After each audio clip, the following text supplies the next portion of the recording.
오늘 우리에게 주시는 하나님의 말씀 역대하 35장 1절부터 27절까지 말씀입니다. 역대하 35장 1절부터 27절까지의 말씀.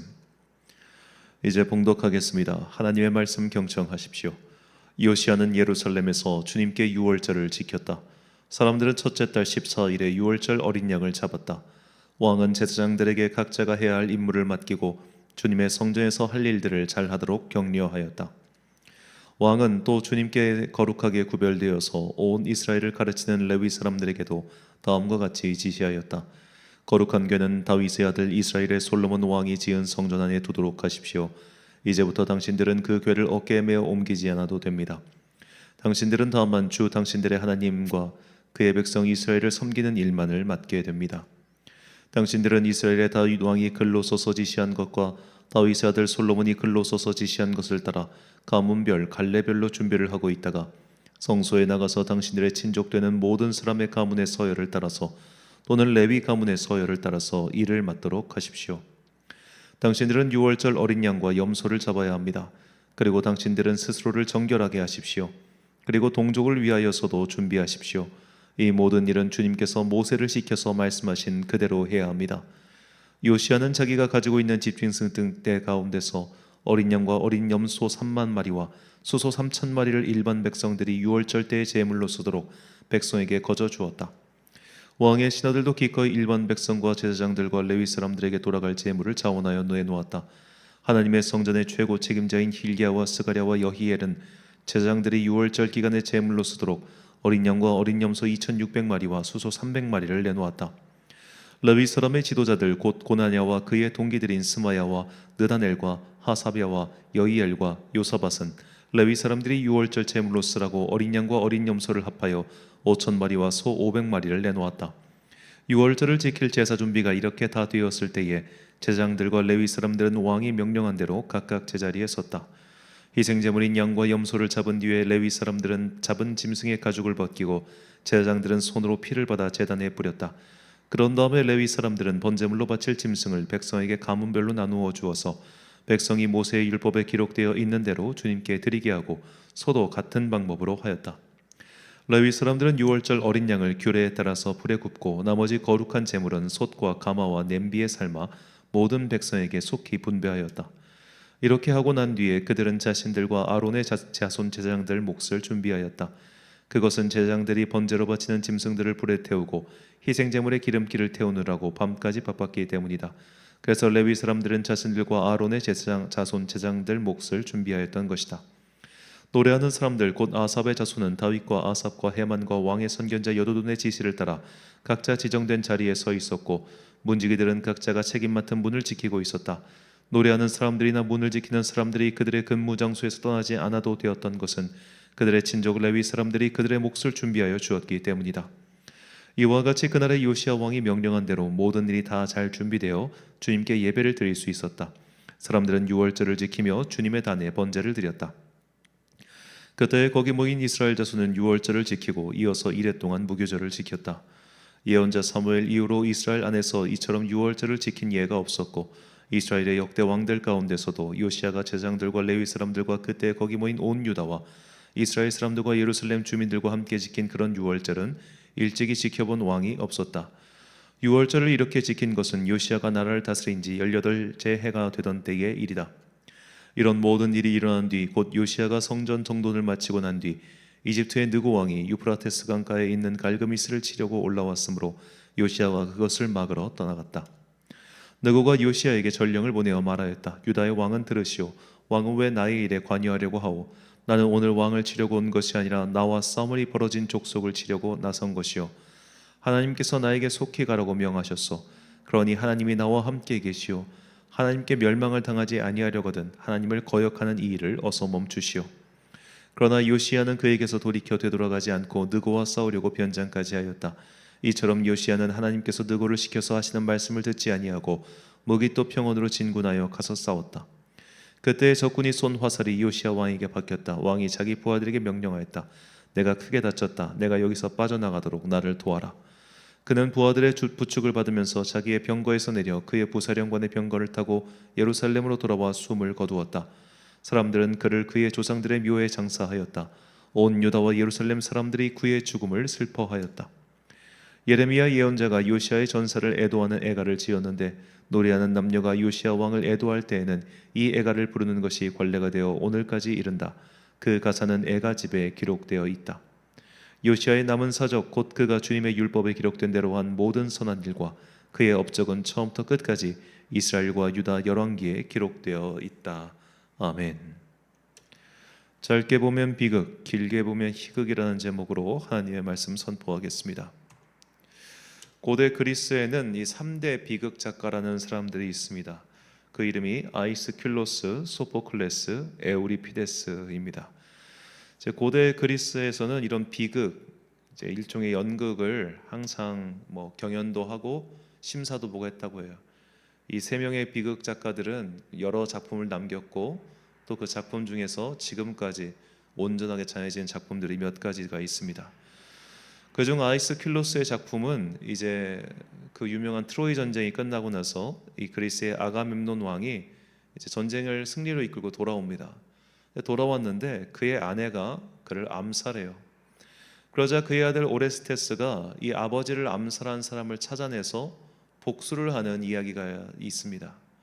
그런데 범인을 잡고 보니까 자기 엄마가 자기 아버지를 독살한 거예요. 비극적인 상황이죠.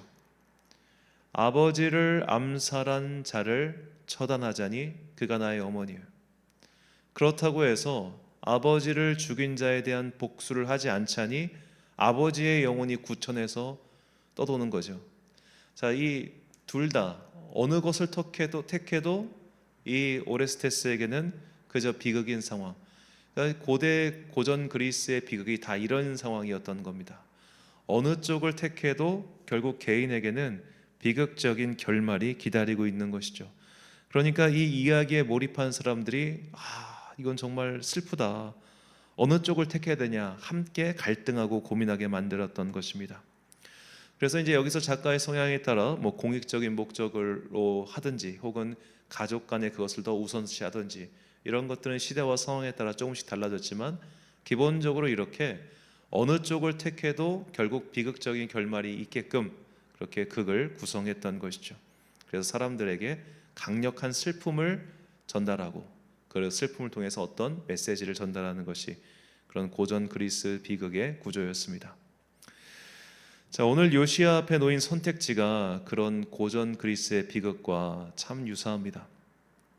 이집트의 느고 왕은 신흥 강국인 바벨론과 전쟁을 치르기 위해 군대를 이끌고 유다 땅을 통과하려고 합니다.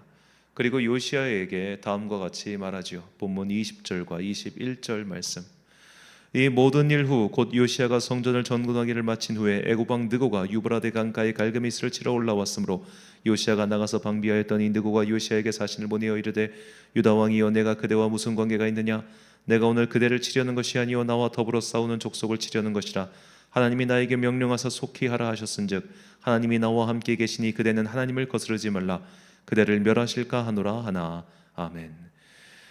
자, 느고 왕이 말합니다. 우리는 바벨론과 전쟁을 할 것이니 너희와 싸울 생각이 없다. 그러니까 길을 터라. 그리고 이것은 바로 너희가 믿는 그 하나님이 나에게 하신 말씀이다. 이것이 하나님의 뜻이다 라고 요시야에게 말을 해요. 자, 이 상황은 마치 임진왜란 때 이 정명가도를 내세우며 명나라로 가는 길을 잠시 빌려달라고 한 것과 사실 똑같습니다.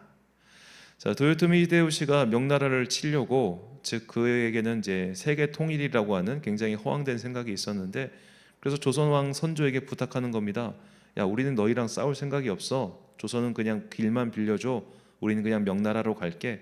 그래서 이걸 정명가도 혹은 정명향도라고 불러요. 향도, 길을 이끌어달라 이 말입니다.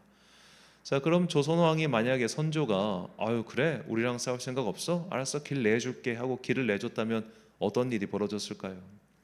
첫째로 일단은 걔네가 정말 조용히 길만 갔을 리가 없겠죠. 두 번째로 정말로 만약에 그렇게 그들이 길을 조용히 가서 명나라와 전쟁을 치렀어요. 그러면 그 전쟁이 끝나고 나서 명나라가 아유 조선 너희 잘했어. 그래 너희도 사정이 있었겠지. 길을 빌려줄 수밖에 없었겠지. 그렇게 말을 할 리가 있겠습니까? 그러니까 어느 역사학자도 이 조선 왕 선조가 일본에게, 그러니까 도요토미 히데요시에게 길을 내어주지 않은 것을 비판하는 사람은 한 명도 없습니다. 이건 상식적으로 말이 안 되는 요구를 한 거고, 그거를 들어주는 사람도 사실 상식이 없는 거예요. 요시야도 이게 마찬가지라는 겁니다. 길을 내어주는 선택지는 사실 주권 국가에게는 있을 수가 없는 일이에요. 만약에 주권 국가로서 그거를 내어준다, 그 순간부터 그 나라는 길을 내어준 그 나라에게 종속된 국가가 되는 겁니다. 복속하는 거예요. 마치 이라크 전쟁 때 그 미국이 아프가니스탄 전쟁이었 이라크 전쟁 맞죠? 전쟁 때 그쪽에 그 무슨 스탄이었나, 키르기즈스탄이었나, 아프가니스탄이었나, 거기다가 이제 군대를 주둔하고 거기서부터 이제 군대를 날랐단 말이에요. 그거는 일종의 이것도 길을 내어준 건데, 그거는 그 나라가 미국의 강력한 지원을 받고 있었기 때문입니다. 그러니까 미국을 사실상 우리는 미국에게 길 내어줄게, 우리는 너를 모실게, 이런 약간 부하 혹은 동생의 자세로 딱 내려앉으니까 그런 게 가능한 거지. 이거는 우리가 그럼 그때부터 우리는 이집트에 복속된 국가가 되는 거고 우리도 바벨론과 척을 지겠다, 이거 아니겠습니까? 그러니까 요시아 앞에 놓인 것도 이런 비극적인 상황인 거예요. 길을 내어주면 일단 본인은 평안할 겁니다. 왜냐하면 하나님께서 약속하셨기 때문이죠. 네가 평안히 무덤에 들어갈 것이다 라고 약속하셨기 때문에 길을 내어주면 본인은 평안해요. 하지만 나라는 반드시 위기가 닥칩니다. 그런데 길을 막으면 본인은 괴로워요. 그러나 나라는 의기, 그 정신을 잃지 않게 되는 것이죠. 왜 길을 내어주는데 나라가 반드시 위기가 오겠습니까? 나중에 바벨론이 이집트란 전쟁 끝나고 나서 유다를 그냥 내비두겠습니까? 저것들 봐라, 야 너희들 잠깐만 기다려 하면서 그 부하였던 그 힘없는 애부터 먼저 괴롭힐 거 아니에요. 자, 우리가 그냥 드라마의 상황처럼 생각해 봅시다. 어떤 막 힘 있는 애가 와가지고 야 너 일로 와, 우리 편에 하면서 또 다른 힘 있는 애랑 같이 싸우자고 해요. 그래서 이 힘 없는 애가 넌 힘이 없으니까 어쩔 수 없어 해가지고 그 힘 있는 애랑 같이 짬짜 먹고 저 힘 있는 애랑 또 싸웠단 말이에요. 그러니까 A와 B가 싸우는데 내가 A 편을 먹고 B랑 싸웠어요. 근데 A와 B가 힘이 비등비등해요. 그래서 이제 B가 완전히 죽지 않고 일단 살아남았어요. 절치부심하면서 힘을 키웠어요. 그러면 이 B가 처음부터 A를 공격하겠어요? 이 A 주변에 있었던 그 조그만한 것들, 부하들부터 먼저 치지 않겠습니까? 복수가 다 그렇게 하잖아요. 주변부터 정리시키잖아요. 설령 이때 느고가 바벨론을 쳐가지고 바벨론이 잠시 약해졌다 할지라도 바벨론은 금색을 회복한 다음에 바로 유다부터 쳤을 겁니다. 이집트를 치기 전에.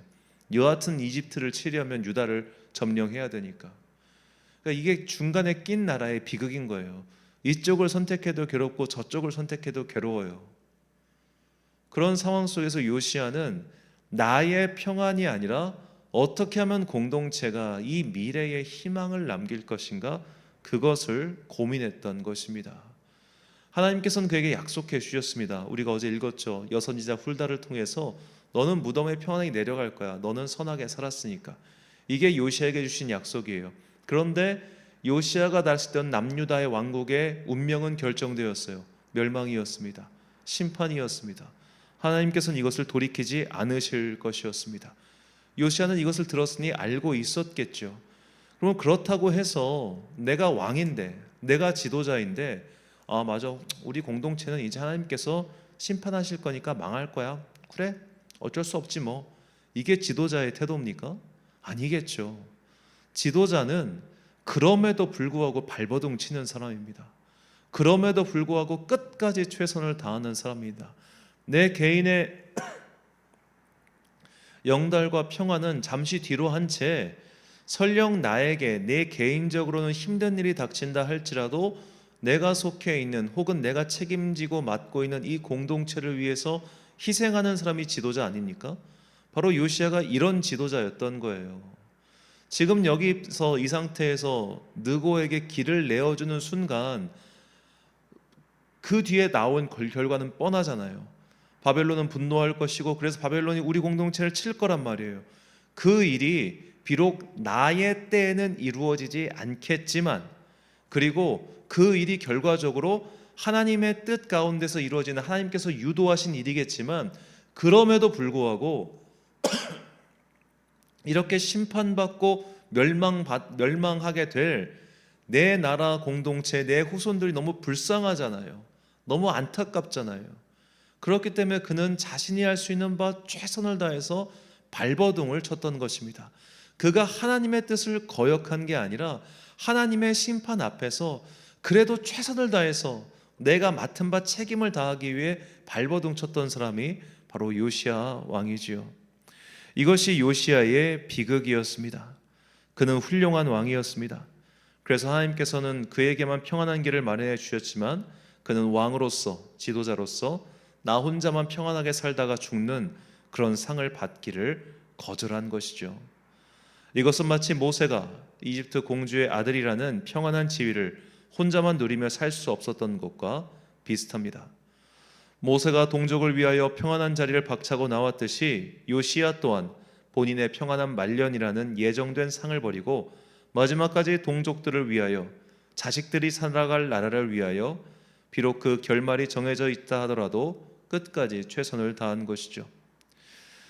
저는 우리 또한 요시야와 같은 선택의 기로에 놓여 있다고 생각합니다. 우리가 속해 있는 교회도 이런 비극적인 상황 앞에 놓여 있습니다. 바로 주류 사회에 편입되느냐 그렇지 않느냐의 문제입니다. 이미 한국 사회에서 그리스도인이라고 하는 것은 이제 비주류 혹은 소수가 되었습니다.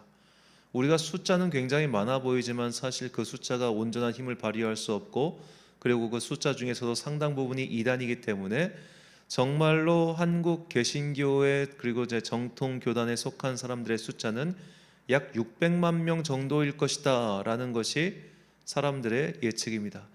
그리고 그 600만 명 중에서도 소위 말해 가난한 교인들, 그냥 내가 그리스도인이라고 고백은 하지만 교회를 다니지 않는 사람들이 100만 명은 될 거라고 얘기합니다. 그럼 500만 명이에요. 그 500만 명 중에서 한국교회와 함께 다 목소리를 내서 함께 움직일 적극적인 사람들이 몇만 명이나 되겠습니까? 50만 명 되면 진짜 많은 겁니다. 나머지는 그냥 시류에 따라서 흘러가는 사람들이에요. 왜 영국과 미국의 감리교회나 성공회나 장로교회가 일부가 동성애자 목사의 안수를 승인했겠습니까? 그리고 동성애자의 결혼을 왜 목사가 집례하는 것을 허용해 줬겠습니까? 주류 사회가 다 그런 거예요. 사회의 주류가 그런 걸 다 인정하는 거예요. 그러니까 교회가 선택의 기로에 놓여 있습니다. 미국과 영국 교회가 과거에 사람들이 없어요. 어떻게든 사람들을 교회로 끌고 와야겠어요. 그래서 주류 사회의 그 방향 속으로 자기들도 들어간 겁니다. 다시 주류 사회에 편입이 돼가지고 그 주류에 속한 사람들을 우리 쪽으로 끌어당기기 위해서. 그래서 그들은 주류 사회에 편입된 결과, 주류 사회와 함께 가기로 결정한 결과 그들의 정신을 잃어버렸죠. 그래서 망했습니다. 자, 그래서 우리도 이런 비극 앞에 놓여 있는 거죠. 주류 사회에 재편입이 되는 순간 우리는 바른 정신을 잃어버리고 결국 소멸할 겁니다. 그렇다고 주류 사회 편입을 거부하자니 바른 정신은 지킬 수 있지만 결국 소멸할 거예요. 왜냐하면 인구도 감소하고 사회 구조가 그렇게 되어가고 있기 때문입니다. 그러니까 현재 우리는 어떻게 하더라도 우리가 설령 주류 사회와 똑같은 생각을 하고 똑같은 방향으로 가기로 결정해도 교회는 소멸할 거고, 반대로 우리는 그런 걸 결코 승인할 수 없어. 우리는 어떠한 고난과 환난이 닥친다 할지라도 하나님의 몸된 교회의 공동체로서 바른 정신을 지킬 거야 라고 해도 소멸합니다.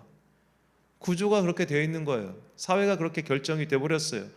이건 모든 사회가 동일하게 겪고 있는 동일한 현상이에요. 그렇다고 하나님의 교회가 사라진다는 말씀은 절대 아닙니다. 하나님의 교회는 지금도 제3세계 남반구 국가들에서 강력하게 일어나고 있어요. 우리가 지금 이제 그것이 그때가 지나갔을 뿐이에요. 그러니까 이거는 뭐 하나님 나라 전체 공동체에 봤을 때 뭐 그렇게 큰 비극은 아닙니다만, 그래도 우리가 한국에 살고 있는 우리에게는 현재 비극적 상황인 것은 맞죠. 어느 것을 선택해도 결말은 똑같아요. 그렇다면 어떤 선택을 해야겠습니까? 바른 쪽을 택하면 미래의 희망은 남아요. 그런데 당장의 나의 이익을 위해서, 당장의 우리 공동체의 이익을 위해서 이 단편적인 선택을 하면 나중에 죽어요. 요시야는 지금 바른 정신을 지키기 위해서 자신을 희생하는 결단을 내렸습니다. 어제 말씀드렸다시피 그런 요시야의 삶은 열매는 언제 맺었습니까? 나중에 훗날 한 200년 지나가지고 에스라와 느헤미야 때 열매를 맺은 겁니다. 우리가 그런 것을 바라보고 믿음의 씨앗을 심으며 그런 것을 바라보며 오늘도 믿음의 길을 끝까지 가는 것이죠.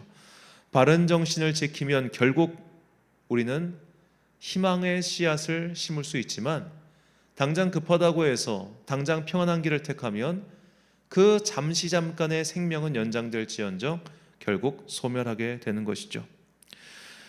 그래서 개인에게 일어난 이 짧은 일만 바라보면 하나님을 신실하게 섬긴 사람들의 인생은 그저 비극으로만 보입니다. 짧게 보면 개인의 삶은 비극처럼 보이죠.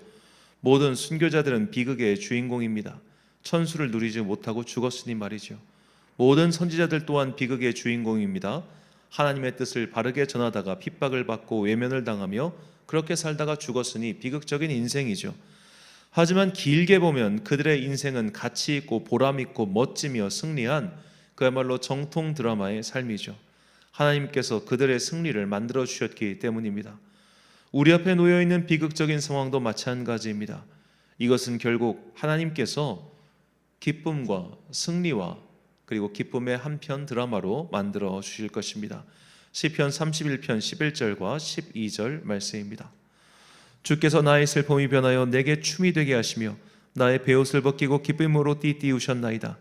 이는 잠잠하지 아니하고 내 영광으로 주를 찬송하게 하심이니 여호와 나의 하나님이여 내가 주께 영원히 감사하리이다. 아멘. 사랑하는 천안광성교회 성도 여러분, 그리고 이 새벽을 함께 깨우고 계신 귀한 주님의 자녀 여러분, 지금 당장 살기 위해, 지금 당장 내 생명을 연장하기 위해 바르지 않은 길을 택하면 결국 소멸합니다. 그러나 괴로울지라도, 결국에는 이 결말을 알지라도 바른 길을 택하면 반드시 나중에 그것이 부활의 영광으로 다가옵니다. 그래서 우리는 내 인생을 넘어서 역사를 보는, 그렇게 길게 보는, 넓게 보는 시선이 필요합니다.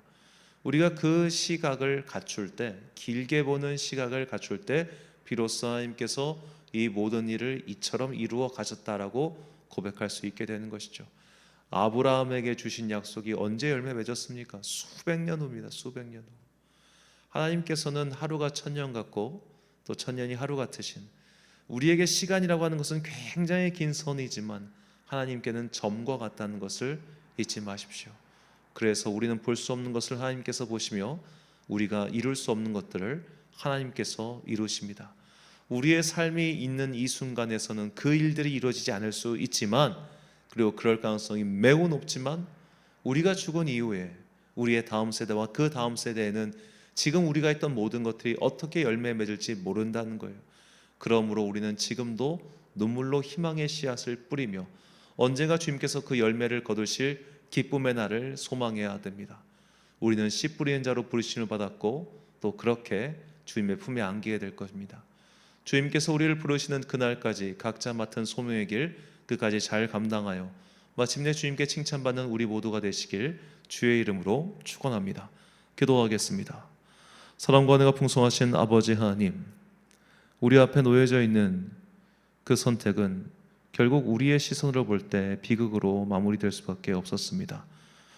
그러나 주님, 주님의 시선으로 긴 호흡으로 이 일을 바라볼 때 우리가 결국 바른 마음과 바른 정신을 지키고 당장의 고난을 두려워하지 않고 미래의 희망의 씨앗을 심을 때 그것이 마침내 아름다운 성령의 열매로 맺게 될 것을 믿습니다. 그 승리의 날을 지금 우리의 육신의 눈으로 볼 수 없으나 훗날 주님의 품에 안기어 천국으로 올라갔을 때 그곳에서 이 땅에서 이루어지는 일들을 바라보며 그때 우리가 정말 현명하고 바른 선택을 했구나, 주님께서 이렇게 아름답게 열매를 맺게 해주시는구나 라고 주님을 찬양할 수 있는 주의 복된 자녀들 되게 하여 주옵소서. 한 주간의 업무를 마치는 금요일입니다. 이 금요일 각자 피곤한 몸을 이끌고 또 저녁에 와서 기도하는 모든 성도들에게 복권을 내려주시고 그들의 간절한 외침이 하늘에 닿아 주님의 응답을 듣는 복된 시간 되게 하여 주옵소서. 특별히 이 시간 연로하신 부모님을 두고 기도하는 자녀들에게 위로와 평안의 마음 주시옵시고 주님께서 그 영혼을 받아 주옵소서. 오늘 하루도 참 좋으신 우리 주님의 은총과 평강이 모든 성도들과 함께 하시길 간절히 소망하오며 이 모든 말씀 우리 구주 예수 그리스도의 이름으로 기도드립니다. 아멘. 오늘의 기도 제목입니다. 어려운 상황에도 불구하고 예수님께서 보여주신 십자가의 길을 끝까지 갈 수 있는 믿음의 힘을 달라고 기도하십시오. 오늘 주신 기도의 제목 가지고 기도와 묵상에 힘쓰는 하루 되시길 바랍니다. 기도하겠습니다.